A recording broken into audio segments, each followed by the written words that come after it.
In the precise instant that the very last vestiges of earthly life are extinguished, when the final fragile breath leaves the physical vessel, the spirit does not linger in doubt or hesitation. It is a fleeting, yet monumentally decisive moment that unequivocally seals the trajectory of its eternal path.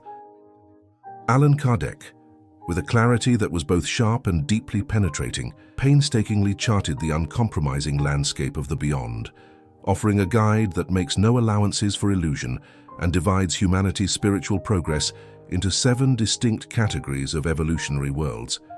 It is vital to shed any self-deception or comfortable fantasy. The continuous effort toward moral refinement is not a mere philosophical suggestion, nor is it some whimsical lottery of fate. Instead, it acts as the unwavering force, the implacable hammer that determines the exact coordinates of your final dwelling, your home in the universe. If you have ever felt the chilling, undeniable presence of a loved one who has passed, if your sleep has been filled with dreams of the departed that felt more real and tangible than the waking world itself, or if you have been haunted by sudden, inexplicable premonitions that send shivers down your spine, then you must prepare your mind.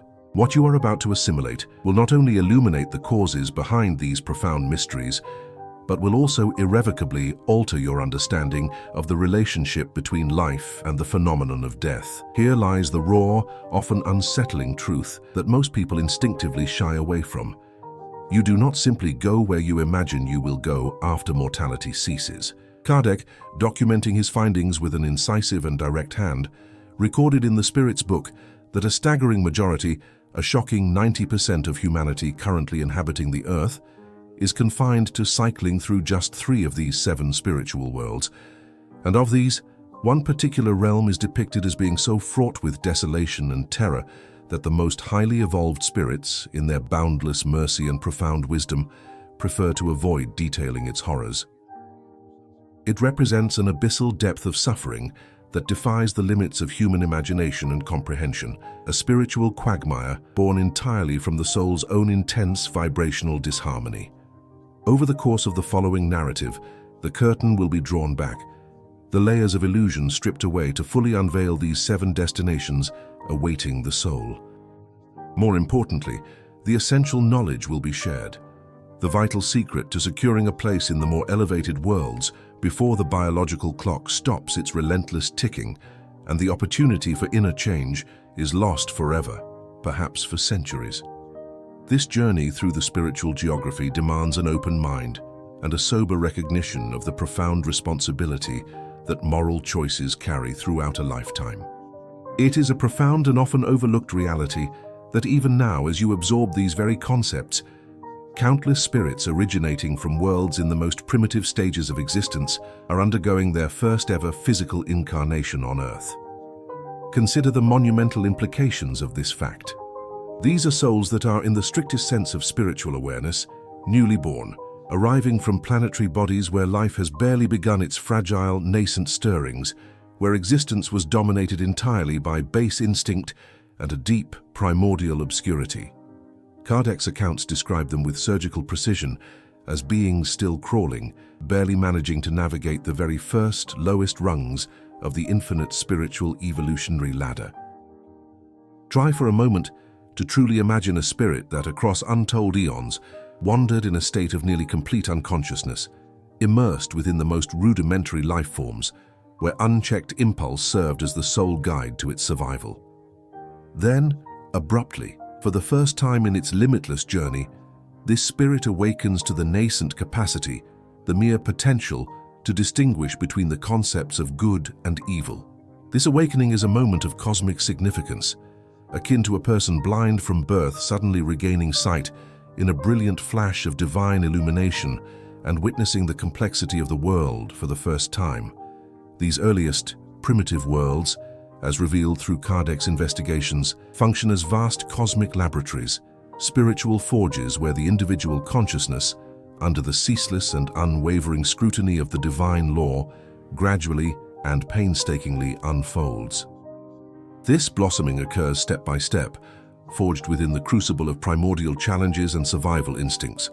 However, it is essential to brace oneself for a revelation that radically shifts one's perspective on the process of departure from these basic worlds. Kardec made it abundantly clear that not all these primitive spirits, upon shedding their rudimentary physical forms, automatically graduate to the higher, more luminous spheres. There exists a process of uncompromising spiritual selection, a cosmic filter that determines their subsequent dwelling based on criteria that very few truly grasp, an element that often surprises those who assume linear progression. The journey is not merely upward, it is defined entirely by the utilization of free will and the earliest moral inclinations manifested, no matter how faint they may seem. The spirit's initial experiences of distinguishing right from wrong, even in the context of brutal instinctual life, lay the fundamental groundwork for their eternal trajectory.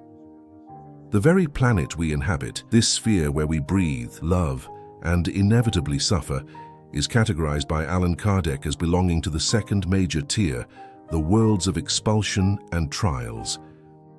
The Spirit's book avoids any attempt at euphemism when describing this status, unequivocally declaring that our Earth is a demanding and rigorous school, a colossal arena of adversity where spirits are sent specifically to resolve their karmic debts, to cleanse the accumulated errors of past existences, and to internalize hard-won lessons, most frequently through the most painful and soul-wrenching forms of suffering.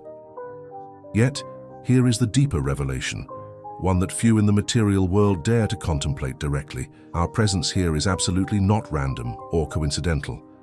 Every soul born onto Earth carries a specific mandate, a debt that must be settled, or a painful but vital lesson that must be integrated into its spiritual core.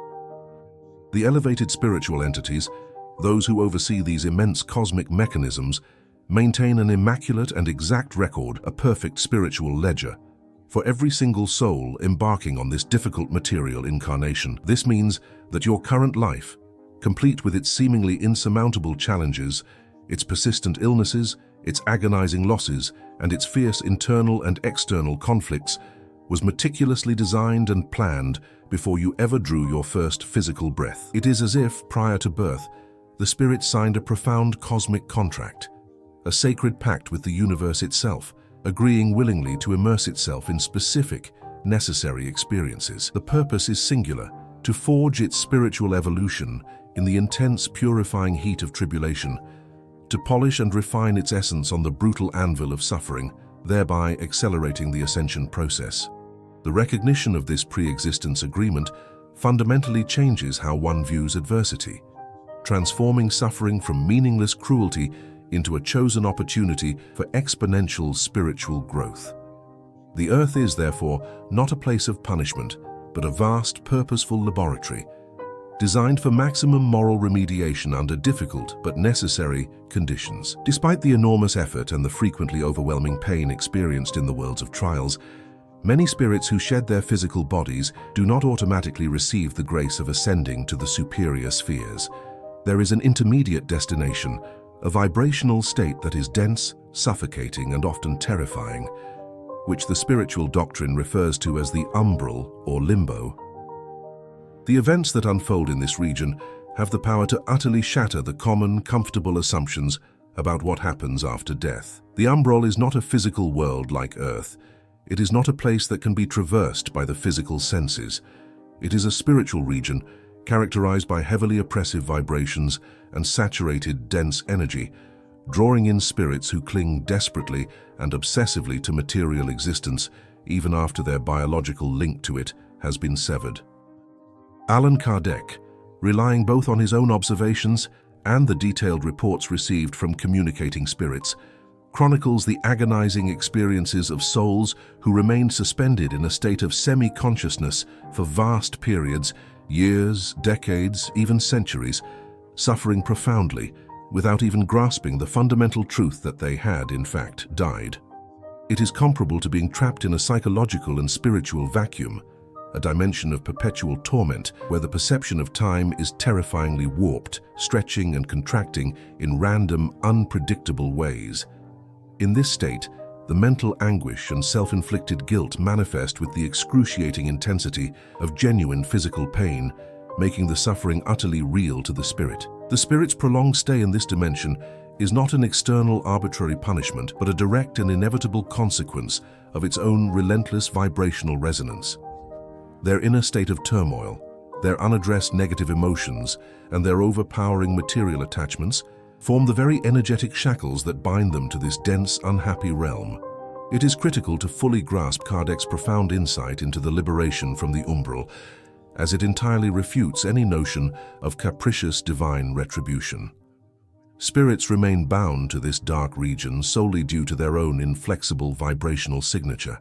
This is an absolute law, spiritual yet possessing the unchangeable consistency of a physical truth, a universal reality. Spirits whose vibrations are dense, those saturated with hatred, crippled by obsessive material attachment, consumed by the desire for vengeance, or drowning in suffocating despair, are magnetically drawn together into these shadowy regions. They are pulled there by the unavoidable gravity of their own internal darkness, the singular, true route to freedom. The only passage out of this self-created personal hell lies within radical inner transformation. This requires the spirit to accept the compassionate assistance offered by more evolved entities, and most fundamentally, to achieve total detachment from the material illusions and trivial vanities that relentlessly trap them. Chilling accounts exist, documented reports of spirits imprisoned in the umbral for prolonged periods because they simply refuse to acknowledge their non-physical state, holding themselves captive by their fanatical fixation on properties they left behind, on relationships that ended tragically, or on deep-seated vendettas they craved to execute. This is the very nexus from which the majority of spiritual obsession cases emerge in the physical plane. Umbral spirits fiercely attaching themselves to incarnate individuals, seeking to fulfill their base material desires vicariously through them and mercilessly draining the vital energy of their hosts. The escape is not granted by external mercy, but earned through internal conscious change, a painful but necessary shedding of the self-imposed darkness. Allan Kardec unveiled an extraordinary and often misunderstood aspect concerning the spiritual classification process that immediately follows the spirit's release from the physical body. He described the existence of a kind of spiritual tribunal, an immense cosmic court composed of highly advanced entities whose sole duty is to assess every incoming soul. However, it is paramount to discard the common misconception that this is a punitive judgment, an act of condemnation as depicted in popular religious mythology. What actually takes place is, in essence, a spiritual medical diagnosis where the presiding entities determine with surgical precision the specific type of remedial treatment and the most suitable vibratory environment needed for the spirit to continue its evolution, to heal its moral wounds, and to facilitate its necessary growth. This meticulously documented process reveals that the elevated spirits analyze three critical dimensions of the recently disembodied soul. First, they measure the intensity of the spirit's material attachment to the life it has just left behind. Second, they evaluate the degree of moral development the soul managed to achieve during its completed incarnation. And third, and highly important, they gauge the spirit's capacity for adaptation and acceptance of its new, non-physical reality. The profound impact of this revelation lies in the fact that many spirits, even those who lived what appeared to be virtuous and morally upright lives, can find themselves temporarily detained in intermediate regions simply because they utterly refuse to accept the reality of their death. Their attachment to their earthly identity is so powerful that they choose to live in the delusion that they are still incarnated, thereby constructing their own umbral confinement, a terrifying, self-inflicted spiritual prison. The diagnosis is always compassionate, aiming only at cure and progress, but the implementation of the cure requires the spirit's acceptance of its true current state. Kardec provided a deeply moving insight into how the spirits of the higher worlds meticulously organize the salvation and rescue of souls trapped in the dense, shadowy regions of the umbral. He described the existence of actual spiritual hospitals, vast centers of healing where specialized teams of benevolent spirits dedicate themselves entirely to the task of recovering and rehabilitating those who have become prisoners of their own low, dense vibrations. This umbral rescue process adheres to specific and highly regulated protocols. Initially, missionary spirits are designated, entities who possess a specific vibrational affinity with the umbral prisoners. This affinity is necessary because only those who can truly understand and empathize with the intense suffering experienced can offer effective assistance. These missionaries, who often are souls who themselves endured umbral experiences in their distant past, approach the trapped spirits gradually, offering guidance and assistance with an inexhaustible patience and a compassion that transcends the boundaries of space and time. The most poignant and simultaneously most desperate aspect of this mission is that many of these rescuer spirits are, in fact, family members, long-lost friends, or even former enemies of the lost souls, who choose to delay or suspend their own ascension to happier worlds, specifically to aid in the rescue of their loved ones. True selfless love, according to these spiritual accounts, creates bonds of mutual responsibility that extend far beyond the highest evolutionary levels, an unbreakable spiritual commitment. There is evidence that extremely advanced spirits, who have already earned the right to inhabit celestial spheres, voluntarily request permission to briefly reincarnate in the lower worlds with the express mission of spiritual rescue. They come as spiritual therapists, counselors, or even family members of individuals who desperately require assistance to break free from severe obsessions or vices that could drag them immediately into the umbral upon death. It is now time to understand the tremendous hope embedded within the fourth category of worlds, for this is the very destination towards which planet Earth, according to the spiritual prophecies brought by Kardec, is relentlessly moving, a shift that will irrevocably seal the destiny of the entire planetary humanity. The regenerative worlds represent an evolutionary transition of monumental scale, a colossal leap forward in the soul's journey. These are planetary spheres where suffering still exists, yes, but where moral consciousness has awakened sufficiently for the spirit of fraternity and cooperation to clearly prevail over base selfishness, and where compassion begins to blossom spontaneously and universally. Kardec explains that these worlds function as enormous cosmic convalescent centers, places of profound healing, where spirits recover from the deep moral injuries acquired during the grueling struggles of the worlds of trials, transforming pain into essential learning and wisdom. The revelation that fundamentally altered the perspective of millions of spiritual adherents across the globe is the confirmation that Earth is actively undergoing a gigantic, complex process of transitioning into the regenerative category. This transition implies a spiritual segregation. The most primitive and violently inclined souls currently incarnated here will be gradually transferred to other, newer worlds of trials, to continue their learning in environments more suited to their crude vibrational needs, while spirits of greater moral development will begin to reincarnate on our planet.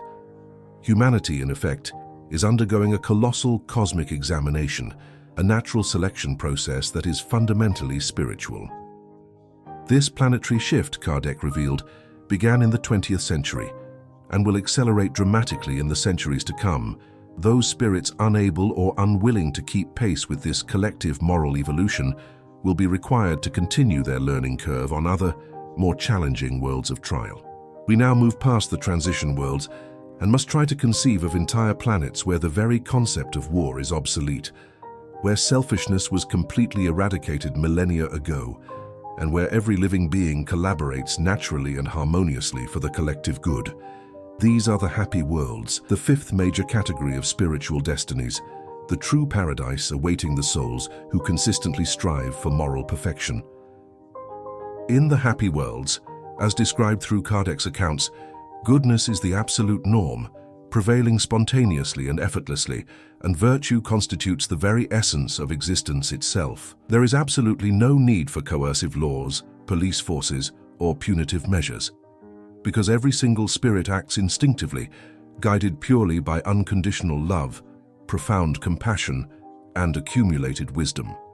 Reincarnations in these blissful spheres are entirely voluntary and serve a purely educational purpose. Spirits choose to incarnate not out of debt or suffering, but to acquire new sublime experiences that help them continue evolving ceaselessly on a joyful, continuous journey of learning and growth. These worlds are equivalent to vast cosmic universities, temples of knowledge where study and self-improvement are considered unparalleled pleasures, not tedious obligations. Spirits from the happy worlds often serve as the spiritual architects behind the greatest scientific and moral advancements on the lower worlds, including Earth. When we witness groundbreaking inventions that revolutionize humanity, discoveries that alleviate suffering, or global movements promoting social justice, these are often direct inspirations transmitted telepathically by these superior beings who act as true lighthouses guiding humanity towards a brighter future. We ascend now to the sixth category of spiritual destinies, the celestial worlds, home to beings of such extraordinary development and grandeur that our current understanding of the universe is simply inadequate to grasp their full reality. In these highest worlds, the systems of trials and expiations cease to exist entirely. The spirits who achieve this level have completely transcended self-interest and live in a permanent state of universal and unrestricted love, pure bliss, and profound beatitude.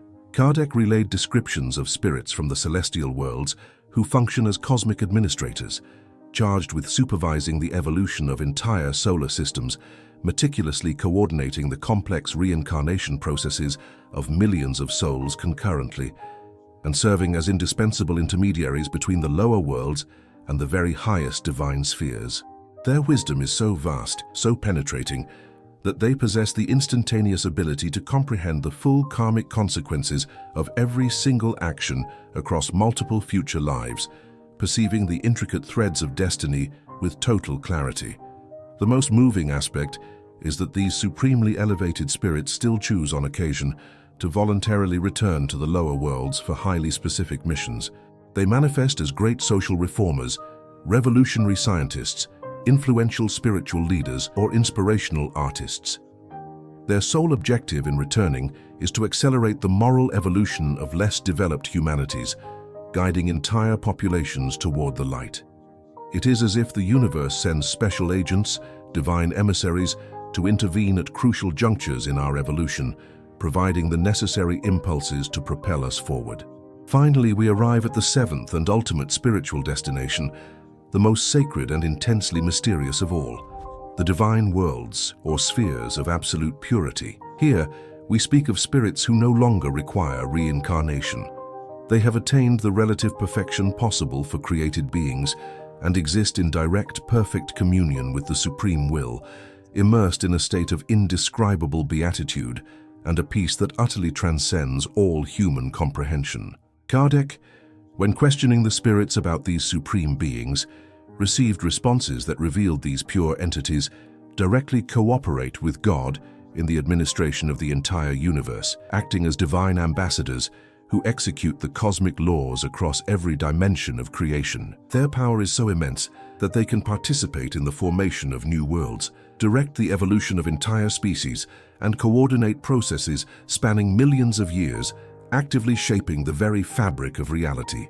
Yet, the most extraordinary revelation of all is that Kardec learned that these divine spirits, despite their absolute elevation, maintain such a perfect and unconditional love for all creatures that they are never entirely disconnected from the lower worlds.